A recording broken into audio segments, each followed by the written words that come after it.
Hello my friends, मैं आप सभी के लिए लेकर आई हूँ एक काफ़ी खूबसूरत सी स्टोरी।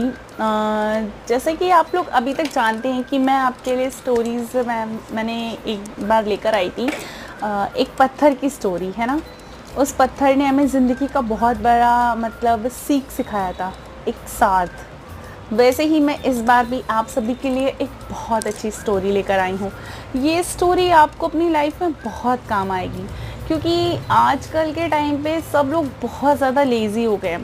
तो जीवन ये कहता है कि हमें कभी भी आलस्य नहीं करना चाहिए। तो इस आलस्य से रिलेटेड ही है हमारी आज की स्टोरी। जो लोग आलस्य करते हैं, लेज़ी हो जाते हैं, सोचते हैं आज का काम कल करेंगे, कल का कल परसों, ऐसे वैसे ऐसे वो काम ऐसे टलता जाता है और वो आगे डिले हो जाता है।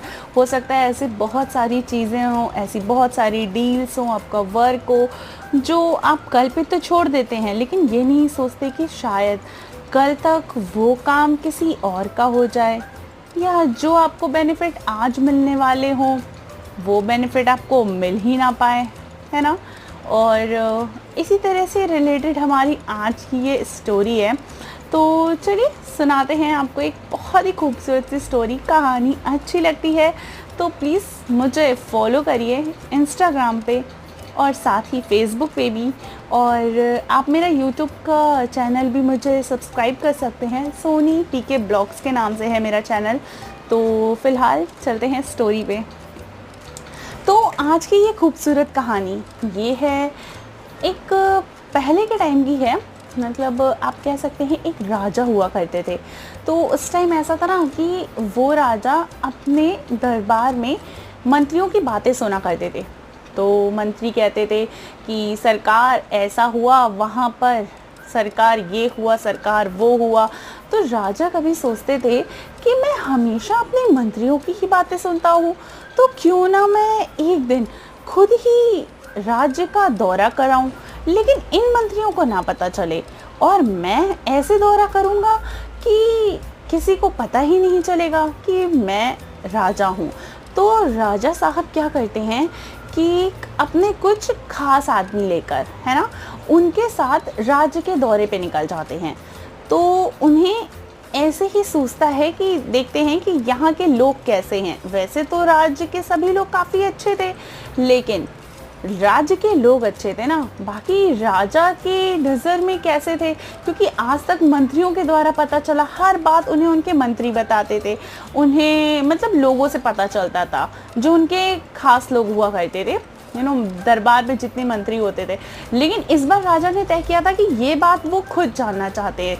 तो वो निकल गए एक दिन, वेशभूषा बदल कर बढ़िया से निकल गए, और वो एक गांव में पहुंचे। ठीक है, वहाँ गांव में जाकर उन्होंने अपने कुछ सिपाहियों से क्या कहा कि एक बड़ा सा पत्थर लाए और रोड के बीचों बीच रख दिया। उन्होंने कहा कि देखते हैं हमारे राज्य के लोग कैसे हैं। तो राजा जैसे ही वो पत्थर बीच में रखवा देते हैं, उसके कुछ ही देर के बाद राजा क्या करते हैं, वहीं के आसपास ही झाड़ियों में छुप जाते हैं। जब राजा वहाँ पे झाड़ियों में छुपे हुए थे, तो वो सोच रहे थे कि आखिर अब कौन आएगा और क्या वो इंसान इस पत्थर को हटाता है। कैसा है हमारे राज्य के लोगों का दिल, कैसे हैं वो लोग, क्या आलसी हैं, क्या अपने काम को करने के लिए आतुर हैं। तो वो ऐसे ही सोच के वहाँ बैठे थे। तो कुछ ही पल के बाद ही उनके राज्य का सबसे धनी व्यापारी, जो बहुत ही अमीर था, ठीक है, तो वो निकलता है, और साथ ही साथ कुछ मंत्री भी निकलते हैं उन्हीं के साथ ही। बीचों बीच पत्थर देखते हैं तो कहते हैं, लगता है राजा साहब अपने राज्य का ख्याल नहीं रख रहे हैं और साफ सफाई का तो बिल्कुल ध्यान ही नहीं है, हमें शिकायत करनी होगी। ये नहीं कि उस पत्थर को हटा दें, लेकिन नहीं, उन्होंने सिर्फ बड़बड़ाते हुए राजा के बारे में चले गए, क्योंकि एक तो भाई वो धनी आदमी, वो भला क्यों पत्थर हटाने लगे। तो वो उन्होंने ऐसा सोचा और वो चलते बने वहाँ से। फिर कुछ ही समय के बाद वहाँ से एक किसान निकला, गरीब किसान। उसने सर पे सब्जी का मतलब होता है ना, दौरी होती है, उस पर सब्जी रखते थे।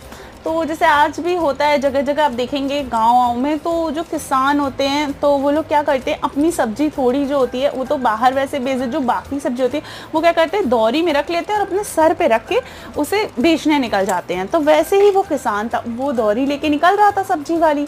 अचानक से उस देखता है कि रास्ते में इतना बड़ा पत्थर है।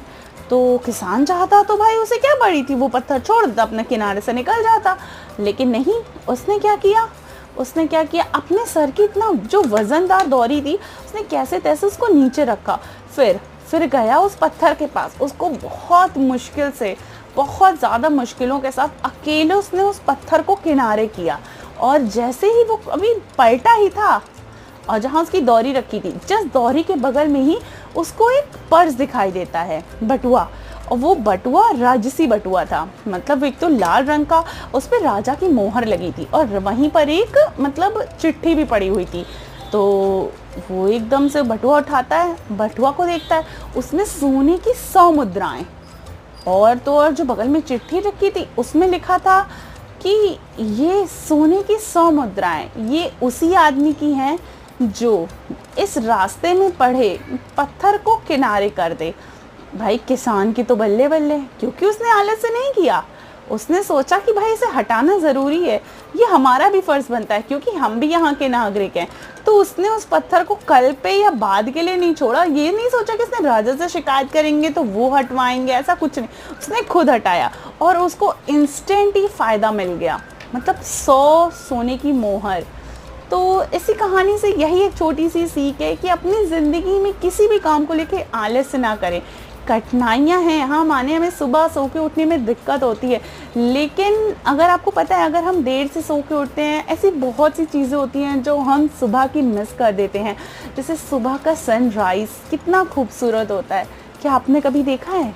अगर आपने देखा है तो कमेंट बॉक्स में कमेंट करके बताइएगा कि सुबह का सूरज कितना खूबसूरत होता है। तो मिलती हूँ इसी तरह एक और नई खूबसूरत सी कहानी के साथ बहुत जल्द, सिर्फ इसी चैनल पे जिसका नाम है जीवन का सार। तो चलिए, तब तक के लिए नमस्कार और सुनते रहिए हमारी ये प्यारी सी दिल को छू देने वाली कहानियाँ।